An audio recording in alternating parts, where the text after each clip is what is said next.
That could be the shortest introduction I've ever had. Now, am I required to move my own slides, or can I say something and something magically happens? I'll try it. Go back. All right, can everybody hear me back there in the back? Everybody, all the Baptists are back there hiding out in the back. I want to make a couple of general comments before we start here.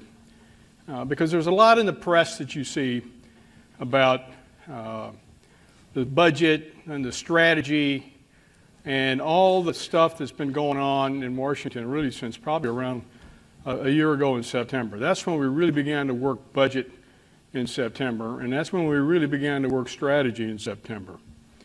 And there's lots flying around, lots of energy.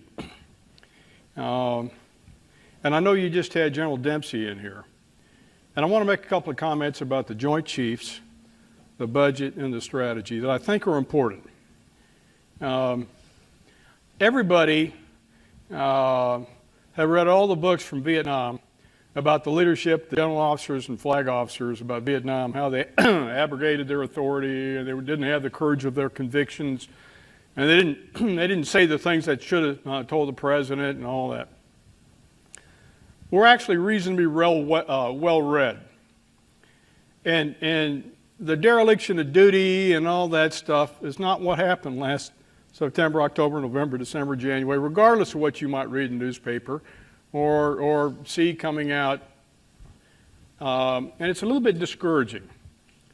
Because to tell you what, first of all, the really 5 Joint Chiefs right now, because we have the Chief of the National Guard Bureau has become a member of the Joint Chiefs. So there's 5 Joint Chiefs and a chairman. And we all have been parts of groups in all our lives. It doesn't, wherever you are, whether you're from whatever country you're from, whatever service, we're part of groups. And some are better than others. And some, you go home at night and you go, God, am I glad I'm away.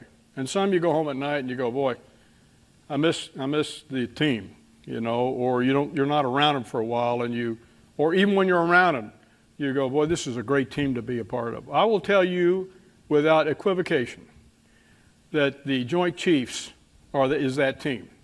So for the Army officers in here, the Air Force officers, the Coast Guard, the Navy, the Marine Corps officers in here, and the Guard and Reserve officers in here. I don't have a lot of experience being on the Joint Chiefs. I've only been on it for about 19 months. Frightening. I've become the second most senior guy on there, which is frightening, isn't it? Just think the whole world rests on a guy that's been in it for 19 months, all my decisions. But I'll tell you, I can't imagine it being any better than it is right now. I really mean that. There's a sense of teamwork. There's a sense of, okay, what is it you need? How can I support you? I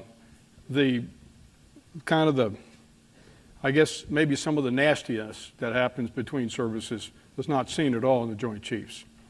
Then you take the chairman, General Marty Dempsey, who came in, several months ago. And boy, he's pulled everybody together. So it's a pleasure for me to go to the tank on Monday evenings, go to the tank on Friday evenings, go to the various meetings we are part of, because there's a real sense of ecumenical spirit among all of us. And this isn't like I'm trying to be happy. I'm just telling you, I've been in organizations, especially joint organizations, where it's been like this. It's not that way. So we look for opportunities where we can help one another, and we look for opportunities where we can support one another. And I could give you several examples, and I don't want to, because what goes on inside the tank is private business. But I want to give you that confidence. The second thing, as we began to look at the budget, and we all understood that sometime in the future, we're going to come out of Afghanistan. The same way we came out of Iraq. In fact, when I was here last year and the year before, I made some comment along the lines of, we will come out of Iraq.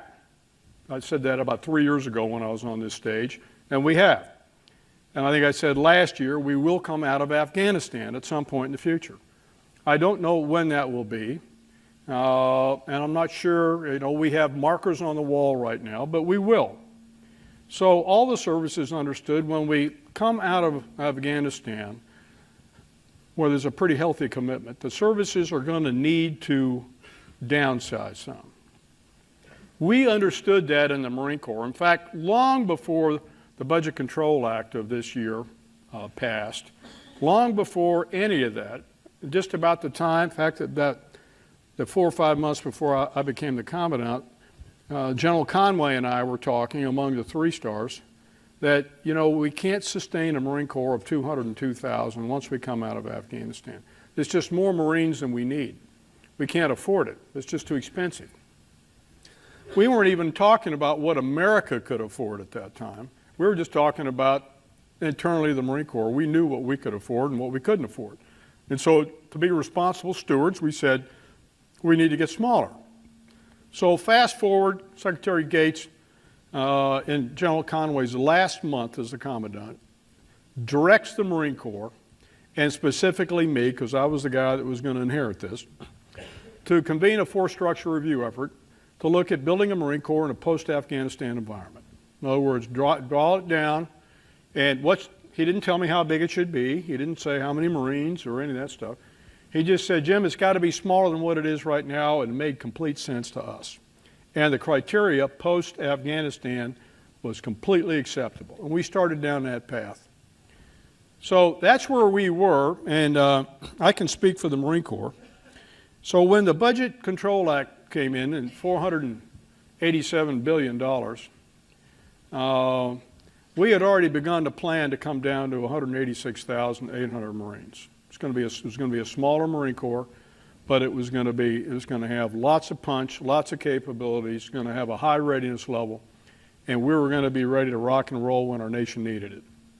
And I was very comfortable with that. We briefed it. It had been approved by everybody. That's where we were headed when we came out of Afghanistan. Of course, we're not out of Afghanistan yet. But the Budget Control Act came in $487 billion, and we had a part of that bill. And it's taken the Marine Corps down to 182,100. We're still going to have a Marine Corps that's manned at 97%, that's got 100% of its equipment, 100% of the operations and maintenance funds that's going to be required, and that will have a Marine Corps where the units on average are in a readiness level of T1 and T2, or C1 and C2, excuse me. That's the Corps. It's going to have all the programs it needs.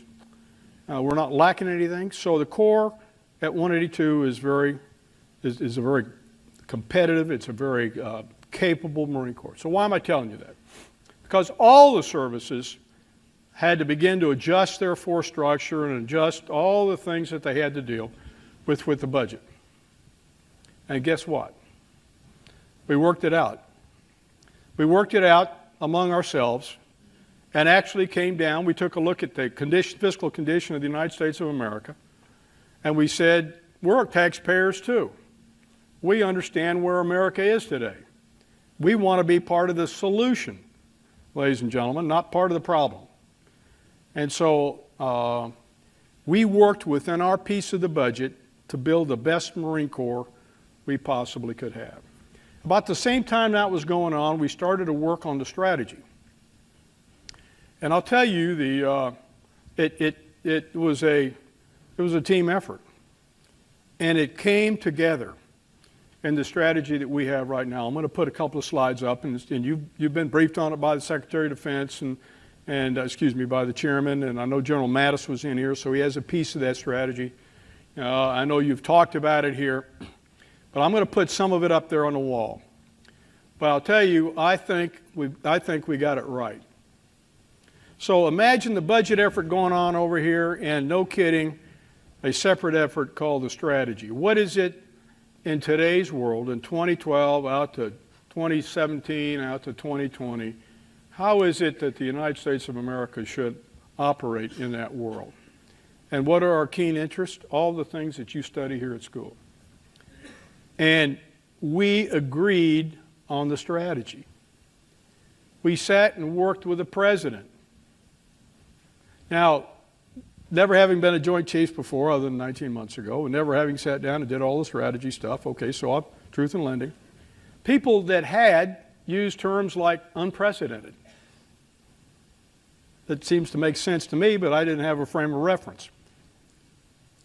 But the access we had as we all pulled together to build this strategy, I thought it was remarkable. I've done a lot of hard things in my life, pulled groups together, done this, done that. But I'll tell you, this was not without great effort, but it was challenging. But we came together and agreed on the strategy. About the same time, the budget was rolling around over there. And lots of people can say, well, you got a budget-based strategy, General Amos. And we said, no, we got a strategy-based budget. No, the reality is we got a little bit of both. We actually have developed a strategy absent the budget, and now we've got the reality of the budget, so how do they fit? And I think they fit pretty good. I get asked all the time by press stuff, well, General Amos, you've only got 29 amphibious ships today. And of course, that's the big claim to fame of the Marine Corps, is numbers of amphibious. And would you like to have more? And I say, hell yes, I'd like to have more. I'd like to have 55. And of course, everybody, and the fact is we can't afford 55. I know that. So the reality of what we can afford and what we need to do as a nation has come together. I just want everybody to know I'm comfortable with it. I don't go to sleep at night feeling like the next edition of Dereliction of Duty will have my name printed in it. It's not going to happen. I mean, somebody may write it, but it won't be true. So when you get General Schwartz and General Odierno and you get Admiral Greenert and you get all the chiefs, I'd be the most surprised person in the world if they didn't say exactly the same thing. I think we got it right. Well, it may not be perfect, but I think we got it. I think we got the big arrows going. So I wanted to tell everybody that. I want you to know that. I'm very proud of it. I'm very proud of the Joint Chiefs. I'm proud of the effort of the chairman. Secretary Panetta is an amazing Secretary of Defense to work for. He brings us all together. Plenty of opportunity to be heard. So if anybody stands up and says that we were headed down one path and got jerked back, it's absolutely not true. Okay? Next slide. What I wanted to point out here, I think I got the world's greatest laser. I realize it's after lunch. I'm going to be using this on you, and it'll blind you if you fall asleep. In fact, it'll peel your eyelids back, even if your eyelids are closed, okay? But what I wanted to do was just, when I was taking this job, I had about 3 or 4 or 5 months to kind of get my thoughts together. And I'd already put some thought to this before. But it was important to understand what I thought, what I believed the world was going to look like over the next couple of decades. So in a cartoon, this is in a nutshell about that much material rendered down to a single slide. And what I'd like to do is just talk to you about a couple of things here. You'll notice the nuclear-armed states, we've got them out here with rockets on them. A couple of things that are of particular note, these big green ellipses were areas what I call youth bulges.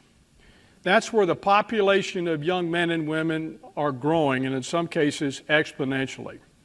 If you take the Central Europe part, populations in Central Europe, conversely, are decreasing. So if you take these areas of the world, there is an awful lot of young men and women, and for us, read young men, that are being born and raised, and this is their backyard. So you take a look at the areas where you've got the largest major oil petroleum producers around the world, and they're on there. Then you take a look at the areas in orange, and if your country is in here, I'm not trying to embarrass anybody, but historically, these are areas where there is a severe competition for food. When you get into areas that are lined in red, these are areas that have water shortages. CNN just produced a piece in February of this year. And I typically bring it, and I didn't, because I read a couple of quotes out of it. But in essence, it says in the next decade, there are places in the world where water is going to be, potable water is going to become more valuable than a liter of petrol. Clean water to drink. So I've outlined these areas where they're typically water stressed, shortages of clean water. Areas of recent conflict. By the way, all these are areas where conflict has erupted within the last 6 months, all along in here, all around the world. And then we've talked about, let's talk about some of the ways I've described it. There's going to be this competition of resources in this emerging security environment. There is going to be a youth bulge, and that's going to drive, in some cases, unemployment. Natural disasters are going to abound, in particular in this area. I'll show you a slide here in a minute where the amount of money spent every year just taking care of natural disasters in the Pacific is unbelievable. Social unrest, hostile cyber activity, violent extremism, not necessarily just religious, but criminal and terrorist as well. Regional conflict abounds in many of these areas around here, as you already know. Weapons of mass destruction and advanced weaponry in the hands of the irresponsible. Weapons that are state-like. Only states and nations had these weapons before. And now they're in the hands of irresponsible, predominantly men, that have no sense of honor, no sense of the goodness of world order.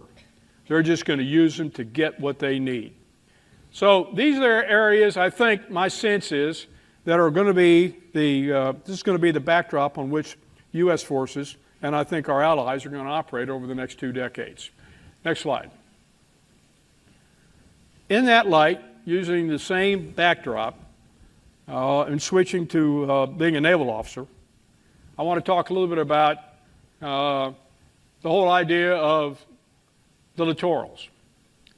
Take a look at, in the yellow, 21 of the world's 28 megacities are within 62 miles, 100 kilometers of the sea. And I've got them all lined up out here in circles. 50% of the world's population lives within 62 miles or 100 kilometers of a coastline. 49% of the world's oil travels through 7 major choke points. And I've got them by orange bow ties here.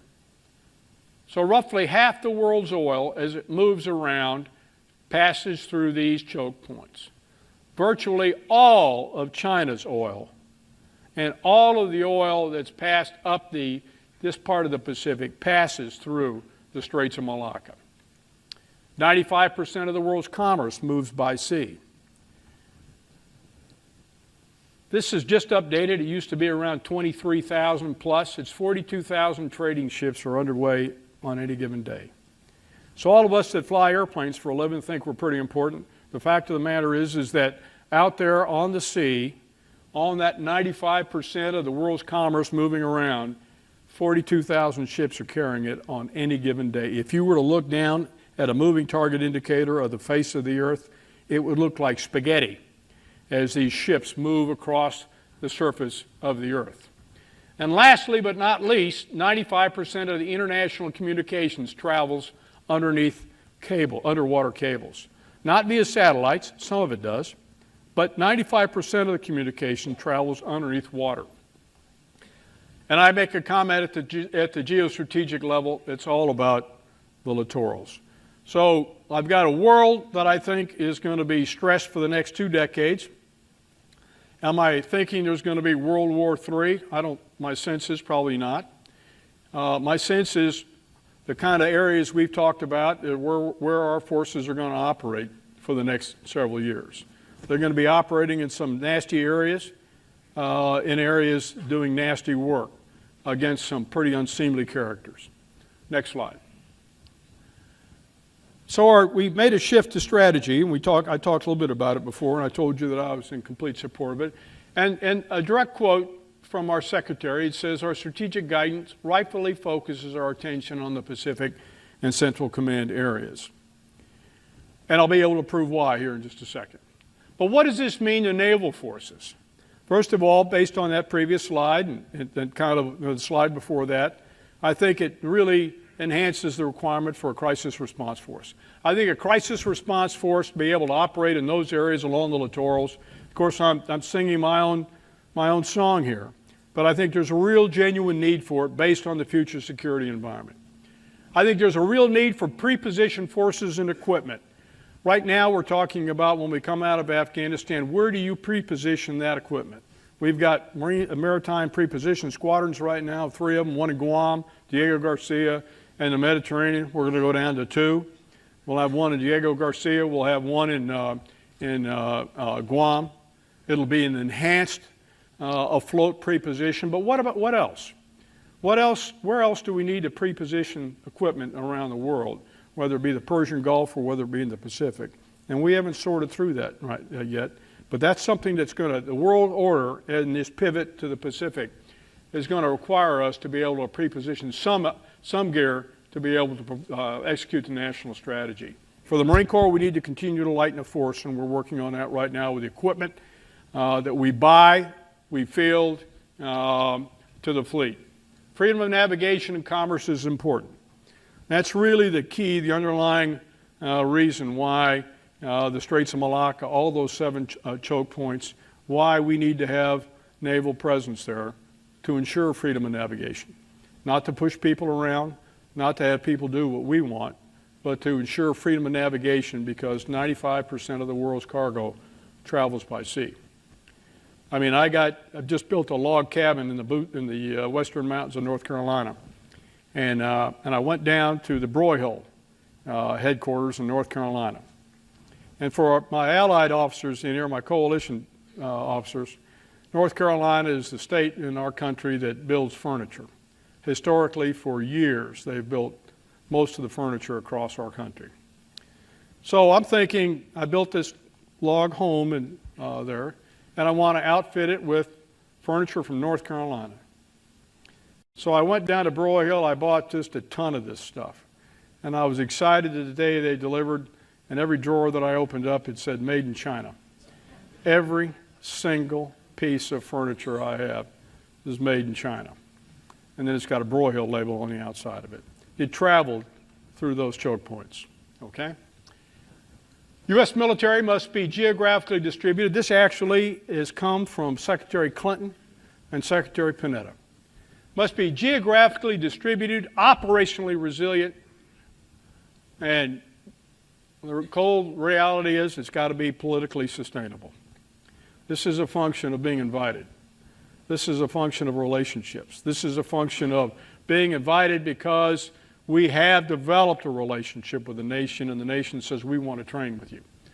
We want to saddle up alongside of the United States of America or vice versa because we have mutual interest. We must develop allies and coalitions for the very reason I just talked about. And the last point I'll tell you is there is the business of cybersecurity, cyber attacks, offense and defense is real. My suspicions are you've probably already talked about this year. If you think the problem is this big, I will tell you the problem is this big, and the danger is that high.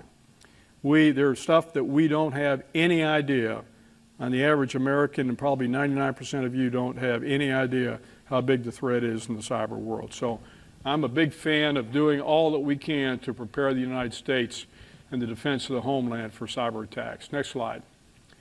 So the strategic pivot to Asia. Let me just kind of walk you through that for a second. I've done my best job of PowerPoint Ranger, and I've outlined the boxes that pertain to the colors by their various. Purple. 12 of the 15 top U.S. trading partners are in the Asia-Pacific area. They're the nations that are in purple.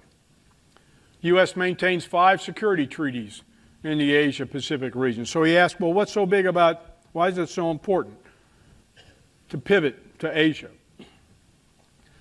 61% of the world's population is in the Asia-Pacific area. 15 of the world's 28 megacities that I talked about earlier are in the Asia-Pacific region. 13 of those are within 100 kilometers of the sea, or 62 miles. Look at this. from 2001 to 2010, 70,000 people a year were killed in the Asia-Pacific regions due to natural disasters, resulting in 65% of the world's total death from such causes. $35 billion of economic damage per year in the Western Ring of Fire depicted. This is all the areas that we have in red. That's where the natural disasters, they happen. They happened last year, a year and a half ago at Tomodachi. They happened down in the Philippines routinely. This is an area where we have great interest. We also have an awful lot of experience. For the Marine Corps, we grew up in the Pacific. We started way down here. We started down in New Zealand during World War II and worked our way all the way up the Pacific. So for us to be able to reorienting back to the Pacific with 22,000 Marines, which is what the Secretary of Defense said the Marine Corps is going to do in this pivot, we sort of feel like we're returning back to our roots, returning to an area that we're very comfortable with. Next slide. We also said in the strategy that we're going to pay particular vigilance in the Central Command AOR. So using the same construct, I've got state-sponsored sponsors of terror in orange. And these are areas that our government has said, hey, they sponsor terror. Al-Qaeda hotspots are in the red. These are areas where we know Al-Qaeda or members of Al-Qaeda, surrogates of Al-Qaeda, operate to some degree. 6 out of 12, or 50% of the OPEC nations, are in Central Command. Areas that we call fragile states, states that are kind of defining themselves, are in green. I mean, these are areas that we're really kind of redefining ourselves. I mean, here's Iraq. These are the areas of Egypt and all along the area here that are kind of rebuilding themselves. Regional security partners, areas that we have partnership right now with and we have security agreements with. And then finally, the Arab awakening, as we know it today, are areas either in yellow or outlined in yellow. So it makes sense that as we pivot to the Pacific, for all the reasons on the previous slide, we've got to keep a very, very interested eye in the Central Command area of operations. It makes sense. Well, now what about the rest of the world? I mean, do we just, there's a lot of discussion, well, you've turned your back on Europe. You've turned your back on South America. You've turned your back on Africa. And the fact of the matter is that's not the case. It's a function of where am I going to put a finite amount of resources and my attention. But I'll tell you from the Marine Corps' perspective, we operate very comfortably in Africa. We operate very comfortably in South America, and we can do it with small numbers of Marines, and we can do it very cheaply and inexpensively. And we're there today.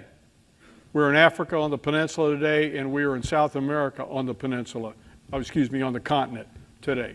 Next slide. So you take Africa, Somali pirate activity, you take a look at all the things that we just got, state-sponsored areas of terror, 9 of the 10 countries in the world with the most prevalence of infectious diseases are in green. We talked about 22% of the U.S. oil imports really exports, come from Africa. The terrorist insurgents, we have a vested interest in what takes place on the African continent. We're not always welcome, but in those areas where we are welcome, up in this area, over on the eastern coast, the western coast in Liberia, we are welcome. In other parts of Africa, we are welcome today. So we have an interest in there, and we have every reason to keep a very close eye on this continent. Next slide. And the same thing in South America. We're talking about murder and violence and intimidation all throughout this area of as you come down the Yucatan. Panama Canal is one of those major choke points where 12% of the American international seaborne trade goes through. We've got free trade and promotion agreements with all these countries that are on the western coast and all the way up through Mexico. We do have terrorist groups, Sendero Luminoso in Peru, and others that are here. We've got some fragile states in areas that need humanitarian assistance and disaster relief. And again, the U.S. top resources of net crude oil and petroleum, 10% come from Venezuela, 9% come from Mexico. We have national interest in Central America and South America. And there was no intention in the strategy to turn our back on that. Next slide. Switch gears for a second to kind of talk to you and give you a service chief's perspective on how we fit in on all this. You know, as I sat to become the Commandant, I wanted to be able to explain to my Army brothers in the Navy and the Air Force that I have no intention of shooting on your target. I lived all the acrimony between us and the Air Force. I've lived all the acrimony between us and the United States Army. And my sense is, for the most part, those days are gone. But I began to look at the world in regards to domains. The Army's domain, of course, is on the land. I mean, we think of the Army, we think of the land, we think of the surface of the earth in land formations. We think of the Navy and we think of the water, above the water and below the water. We just do. We just gravitate. That's the Navy's domain. They fly airplanes in the air. I've got it. They've got cyberspace. They've got special ops. I understand that. But when you think of the United States Navy, you think of water. You think of the Army and you think of land. You think of the Air Force and you think of the space. You think of airplanes flying over the land. That's the Air Force's domain. Well, where does the Marine Corps fit in this thing? And how do we fit? We have a lane. That's the best way I can describe it. And the lane is not always present, by the way. The lane comes and goes as a result of whatever the needs of the country are. We are America's crisis response force. That's what we do for the nation. We respond to today's crisis with today's force today. Not tomorrow, not a week from now, not 3 weeks from now, but today. That's why America has the United States Marine Corps. If they wanted just a land army, they wouldn't hire Marines. If they wanted a force that was big, it was going to fly everywhere, they wouldn't hire just the Marines. But we go in a lane that transits all the other services, in a force with a high state of readiness. We're scalable, taxable, or task organized, and we come from the sea. And we come any climate, any place. So that's what we do. That's where the Marine Corps fits in the domains of all the services. Next slide. As we draw down in the strategy, we've got the Marines in here, and really all our fellow services. I want to give you a sense for what the Marine Corps is going to look like. Because at 182,000, this is what we're going to have. We're going to go from 27 infantry battalions, which is what we have today, down to 23. We're going to go down from 18 fixed-wing squadrons, which is, this is what we had before the war started, before we grew. This is what we have now, 27. We had 18 fixed-wing squadrons at the beginning at 9/11. Now we're going down from 25 to 18, back down to 18. See, I'm reading this thing wrong. That's what we had. That's what we're going to end up with. We started with 27, gone to 23. Started with 25, 18, 32 rotary wing squadrons left from 36. Every unit's fully manned and equipped. Operations and maintenance fully funded. The lessons learned from OIF-1. Marine Special Operators are 3,100. Marine Special Forces Command, we stood up. We didn't have that at 9/11. We have it now. That's a lesson learned from the war. Irregular Warfare Marines. We plussed that up to 8,200 Marines. So we've got a cost of about 11,000 Marines there. What are that regular warfare? That's the Human Intelligence Marines. That's the Signals Intelligence Marines. Those are the Marines that are EOD. Those are the Marines that have unique skills that were low density and high demand before the war started. And now we realize, well, we can't live this in that future security environment. We can't live that way. We've got to make them right density and right demand. So that's what that 8,200 is. And then we've added 600 cyber warfare Marines, as I said earlier. So that force coming down at 182 actually is a more capable force than the force we had when the airplanes hit the building in New York City and the Pentagon and the farmland of Pennsylvania. Next slide.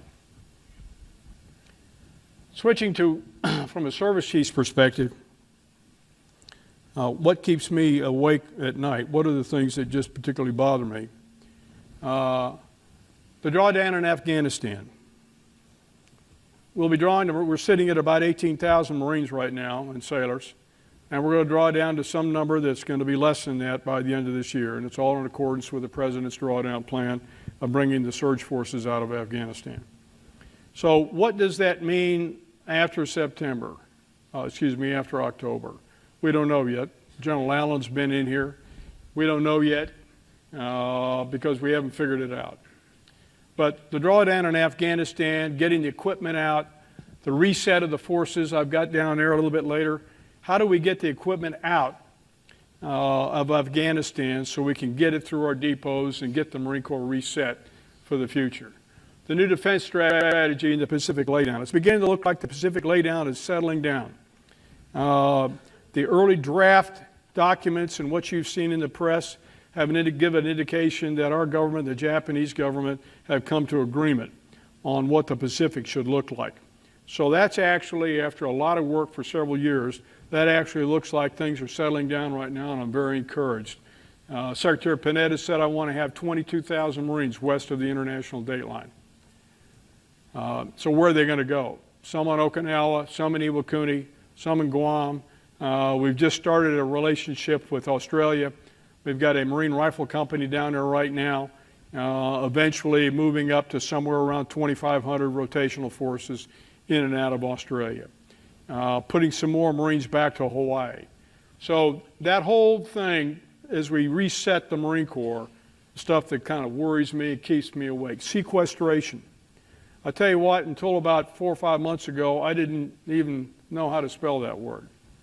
In fact, I would say that if I asked last September how many understand sequestration, there wouldn't have been a hand in here probably, or if you did, you spent too much time in Washington on Capitol Hill.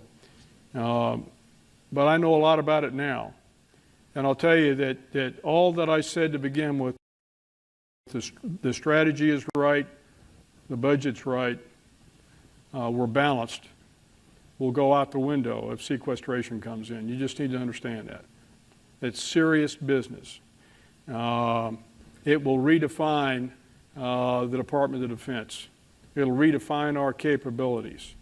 There'll be a new budget for sure, and there may very well be a new strategy to go along with that, okay? End strength reductions, I've talked to you, we've got a good plan. We're going to come down about 4,000 or 5,000 a year over 4 years. I feel good about that. That meets with the next bullet of keeping faith with Marines. My goal is to not kick Marines out. My goal is to let natural attrition take its place. We've got a plan to let that work. Both Congress and the Department of Defense and OMB have agreed to help us fund that. Resetting the force is the part that probably, certainly in that portion, worries me more than anything. How do you reset a force that you've taken 2/3 of the equipment and at one point or another, almost 100% of the forces, and run them through Iraq and Afghanistan for 9 to 10 years. And the equipment has stayed there. It's been worked on there. It's gone through minor depot level maintenance while it's been deployed in Iraq. When we came out of Iraq, when the last vehicle, the last flatbed left Al Taqaddum and came down to Kuwaiti Naval Base, that equipment was triaged in a big lot. I was there. I watched it. And 40% of that equipment got back on airplanes and other ships and either went over to Karachi and came up through the southern distribution network or flew in on C-17s. So that equipment has never even been home. It's never seen a depot in 10 years. So we need that. So as a service chief, and by the way, these are not the days where you can take and you say, I don't need that equipment, because I'm just going to buy new. I'm going to take that, my 1999 Lexus, and I'm going to buy a brand new one because I can afford it. The truth of the matter is we can't afford it. So I've told the Marine Corps, I said, you better figure out what's good enough inside there. Let's get it back and let's get it through the depots and let's get it reworked. So we are going to buy some new things because we have to. Sooner or later, you got to take the Commodore 64 and set it aside and buy a new iPod. Or an iPad. But in some cases, that Commodore 64, you get my point, the Humvees and whatever, are going to be good enough for some areas of the world. So resetting the force, getting the equipment out right now is a grave concern of mine. and it can't happen fast enough. Reconstituting the force, that's a little bit what I've talked about. Reconstitution means getting the force manned, equipped, and trained to get it back up to that C1, C2 level. And I'm absolutely bound and determined to follow the Secretary of Defense's guidance. No hollow units. The last thing I want to do is have the units that I grew up in that were sitting there 75% manned, almost 80% manned, and 75% of the equipment, and half the training money, and thinking we were okay. You know, the balloon went up, we'd had to cobble together 2 or 3 units to make one. We're not going to do that. America doesn't deserve that, and that's not the kind of Marine Corps we're going to build as we draw down. Critical programs, the amphibious combat vehicle, the joint light tactical vehicle, we're in cahoots with the Army on it. And the last thing is what I just spent about an hour and 15 minutes talking to all the Marines in here about, and that's the spiritual health of the Marine Corps. I'm not talking religion. I'm talking about ethos. I'm talking about who we are. I'm talking about what is imbued, and I talked to them about it, was imbued on the parade decks at Parris Island and San Diego, California, the recruit depots, the Officer Candidate School at Quantico. What is it that makes us different? Now, most of you are from other services, so you're probably sitting there thinking, yeah, right. But I'm telling you, the Marines aren't. They know precisely what I'm talking about. In some ways, I worry that we need to get back to that. We need to go back and remind one another who we are and who we're not, and what Marines do and what Marines don't do. There's a lot going on in the world out there today, and most of it's being shown on news and in newsprints, and I want to remind Marines where they came from. And that's the spiritual health of the Marine Corps. When I was taking this job, I told the Marines in here, met with General Mundy, the former Commandant. You always meet with all the former CNOs and chiefs of staff of whatever service. But I met with all the living commandants, and General Mundy told me, he said, Jim, he says, as the 35th Commandant, actually called me General. He said, General, as the 35th Commandant, you're responsible for the spiritual health of the Marine Corps, the spiritual well-being. And I wasn't quite sure what he meant. And what he was talking about is what I've just described, that thing that causes us to do the right thing each and every time, that causes us to, when the whole group wants to go this way, but this is the right way, I'm going to go this way, and I'm going to bring that group with me. That's what I'm talking about. And he said, if you fail as a 35th Commandant to maintain that spiritual health of the Corps, you will have failed as the Commandant. So I take it very seriously. I take a lot of what you see today, you see on evening news and you see in the press personally. And that's okay. But I want you to know that, and I've told the Marines in here, let's get back to remembering who we are and who we're not.